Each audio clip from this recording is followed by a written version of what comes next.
Hello everybody, welcome back. And I've just been playing around up here at the mill today. We're going to do a little bit of maintenance. This video is going to be a little bit more maintenance oriented.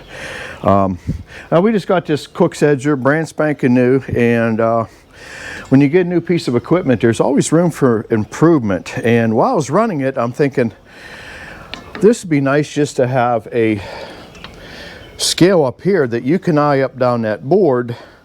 In fact, I went ahead and got a framing square. I know this board's 4 inches wide. I got a framing square, brought it over, lined it up with the 4 inches. So I got some double face tape, put this on there and see if it helps me out at all. We do have laser mounts on this machine. And later on we might throw a laser on this machine, but for now we're going to go beer budget. So all I did is I got some double-sided tape, and we're just going to go ahead and stick it on there. Then I made a couple slots here that I'm going to put a couple zip ties around it, and we'll go ahead and stick this on here. And I put a little line there so I know where 4 inches is going to be. So we'll go ahead and stick this on here and just see how much of an improvement this will make, because we got some more boards to edge yet. Making sure that it's flush with the bottom of this, because what will happen here, we're never going to edge anything 4 inches thick, but if we ever did, that board would literally rip this thing off of here. So now that it's on there, let's just double check ourselves. And yeah, that's perfect. So that's one little improvement that I had seen on there. We'll go back over to the business end here. And when I originally ordered this edger, I had conversations with Robert from Cook's, and what I wanted and what they did were two different things. We ordered this with 3 saws. The one saw over there is shiftable, and let me see if I can set the camera down here without it falling in, and I'm going to show you how that blade shifts from the crank on the front. So hold on here. Hope you don't fall in. So we'll just bring it over a little bit closer here. I hope you can see what's going on there. So there's an 8-inch board right there. So basically the way it works is that outside fence either hides this blade or exposes it to take weight off of this side. So right now it's set up where the board would come past this saw and not touch it. This would be an 8-inch wide board here. Now they put the third saw dead in the middle. And the only bad thing, when I want to use that saw, just say we're going to make a bunch of 2x4s, we could set the fence over here at 4 inches. We could set this next blade at 4 inches and set this blade at 4 inches, and realistically pop out 3 boards at once with this, and it would be used more like a little bit of a gang saw. It's got plenty of power. It's a 38 horsepower Kohler motor on this thing. It does not lack for power. We normally only edge stuff that's 4/4 thick, and it works out well. So we're gonna let it go like this, because this will edge down to I believe it was like 3 5/8. We never edge nothing under 4 inches anyway, because 4 inches is the cutoff for selects and commons. So, and the other thing we found, it the belt is tracking off a little bit. We're not sure if by leveling this thing up with the jacks. So I brought a level. We're gonna put some good mud seals underneath the jack, so blocks of wood, and get this thing perfectly leveled and let it run for a while and see if that belt would track back, because that is basically what your accuracy is how well them belts track. So you want to make sure that is correct. We actually put a little line here, and that's where it's at now. And this one here, I'd showed on the last video that this belt was kind of cut uneven, and it sort of goes in and out as the thing's running. So but yeah, I'm going to put a couple of them zip ties on there. And something else I want to do on today's video, everybody asks about how often do we calibrate the dial. Well, today you're going to learn something about that.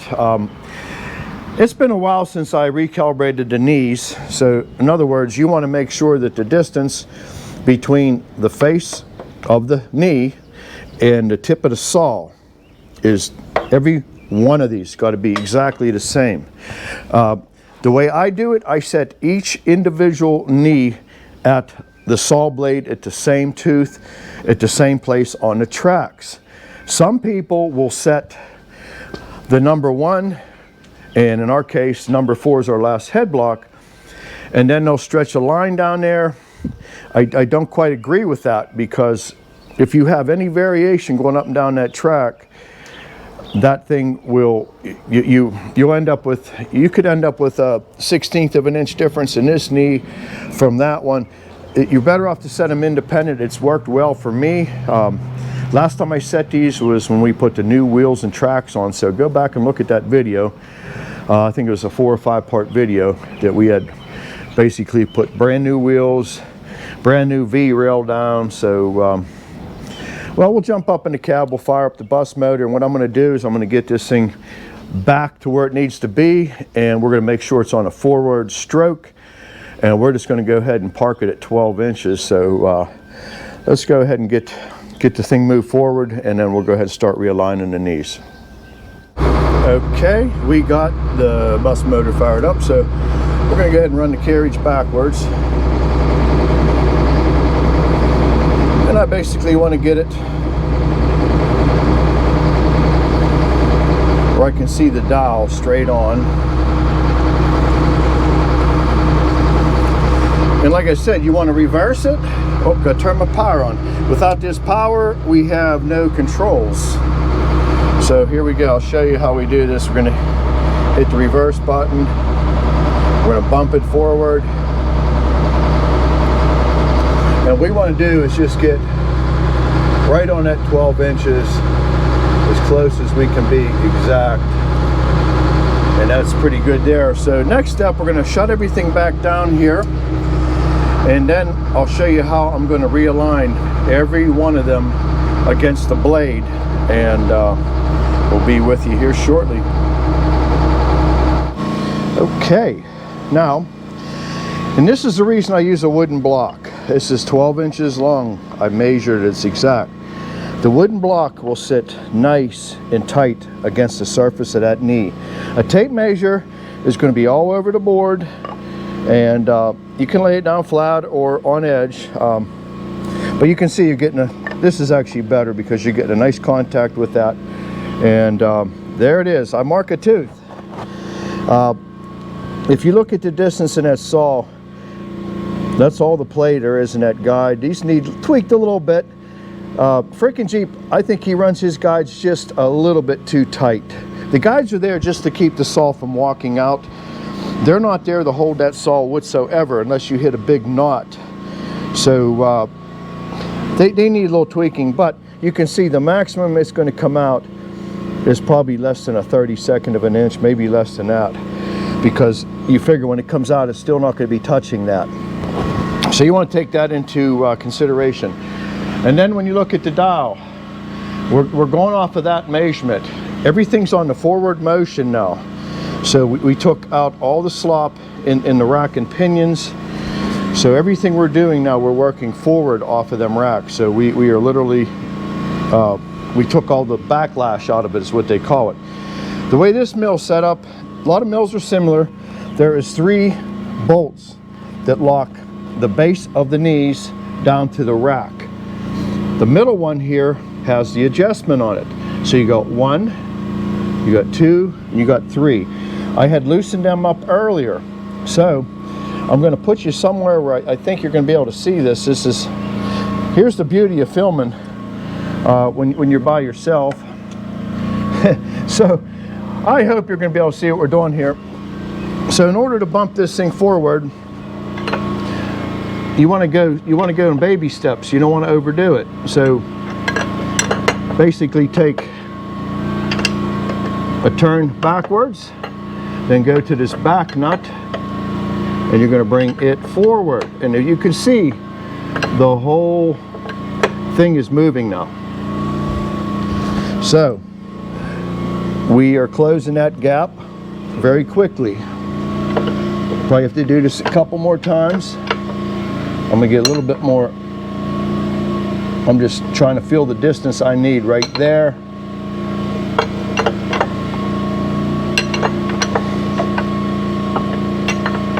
Yeah, we was always throwing heavy lumber, which is better than throwing light lumber.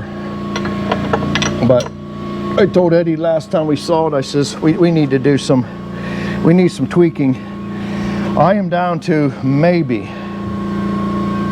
a 16th, less than a 16th now.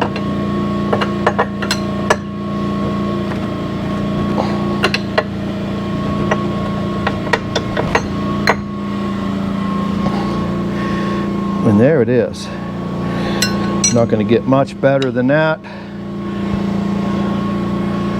Just maybe a hair. We're going to call this quits.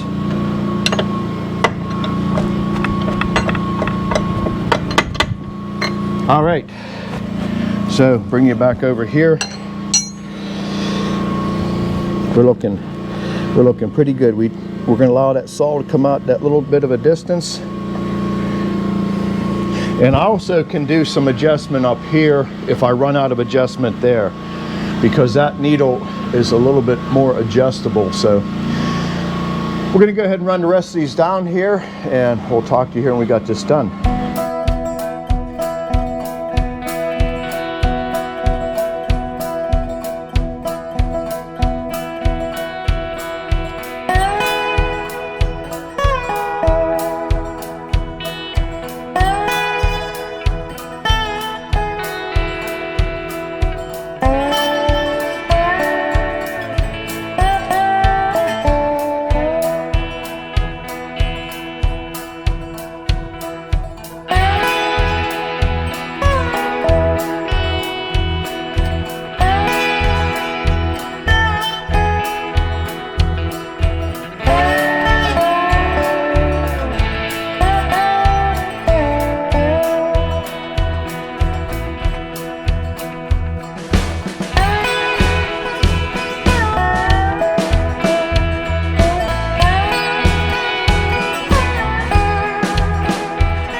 All right, all the knees have been completely adjusted. Everything is as perfect as I can get it for a sawmill. One other thing that we've been having an issue with is the return spring on this #2 head block. If you can see, it sort of stays there. It should be out to here. Basically, it's nothing more than a return spring. Each dog has one. I could just swap the top and bottom, but I happen to have a brand new one. They do wear out. It's a wear item.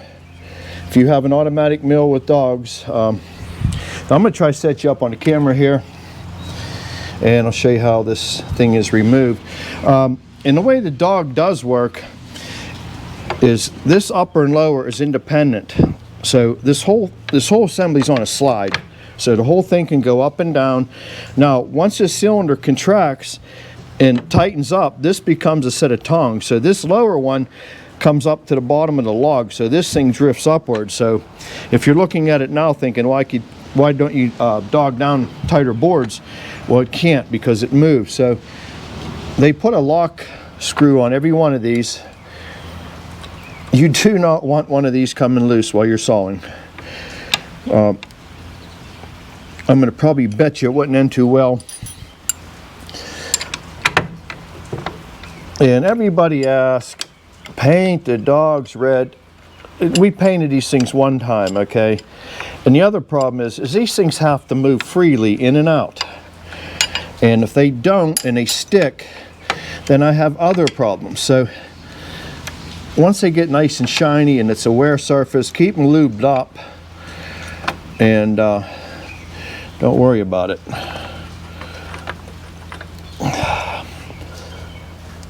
I don't know if this thing's going to let me come up past the cylinder. Yep, here it goes. And you can see it's stretched out. And, oh, it's actually broken. There's a problem right there. So, it's nothing more than it sits on a rod. And it goes into there. I'm going to pull this dog out. I'll show you the dog bit. And if you can see how nice and shiny that is? That's supposed to slide real nicely in there. And as soon as you start polluting it with a bunch of paint, all it does, it hangs up. They look nice when it was new, when we put it together. But I'm kind of over that new factor. We want to saw lumber with it. So this is kind of a juggling match here.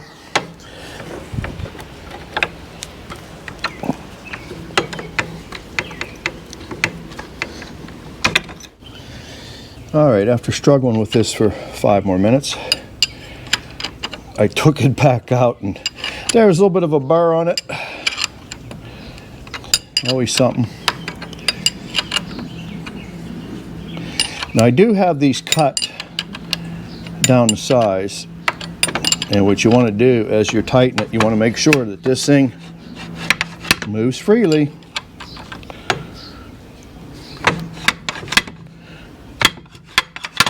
Now, once you got it to that point, I'm going to go ahead and tighten up this little cap screw.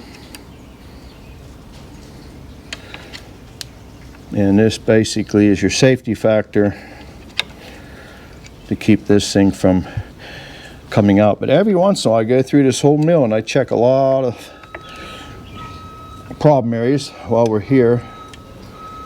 Let's just check this one. Oh, it's actually a square hex head, so we can't use the Allen wrench on it, but there it is. Get you out of the stand here. And there it is. So now you can see it's got a lot of spring tension on it. And when Chewy pushes a big log tight to here, this goes out of the way, then this one takes over. And that's how they work. Frick actually had them, I think they were triple high. And so whichever one is closest to contacting the log, that's the one that grabs it. So this whole dog assembly, this thing's wore out. This one here is in really good shape. This was, I think this was replaced at one time before we bought the mill. So it's a lot beefier. It's got heavier, much heavier components on it, and it's not all wore out because it runs off of dovetails top and bottom, and that's what slides it in and out. Well, these ones here are just so wore out that it's time to machine a whole new set of dogs. I can do that in-house, but all right, we'll catch you here in a bit. All right, everybody, glad you came along. And we got some stuff accomplished here today. We got the knees realigned. I put a nice little scale on here. Just went over a few little things on the edger. We got a few more things to address. Some of these, anything with carbon steel on it, they did not put any anti-seize on it. So a lot of stuff I want to coat with some anti-seize because it will gald up, especially on the belt tensioner up there. They use an Acme thread rod, and it's just sitting up there rusting away, and it's brand new. So yeah, we got the knees, everything realigned. We got the broken dog spring replaced. And when you're not sawing, you got to be working on this equipment. So, you know, it's not always about sawing, and it's all about safety, making sure that everything is tight and safe. Nothing's going to fall off, nothing's going to let go. And that's just part of running the mill. So glad you came along for some maintenance, and I'll catch you on the next one when we're doing some actual sawing. Hey, thanks for coming along. Bye-bye.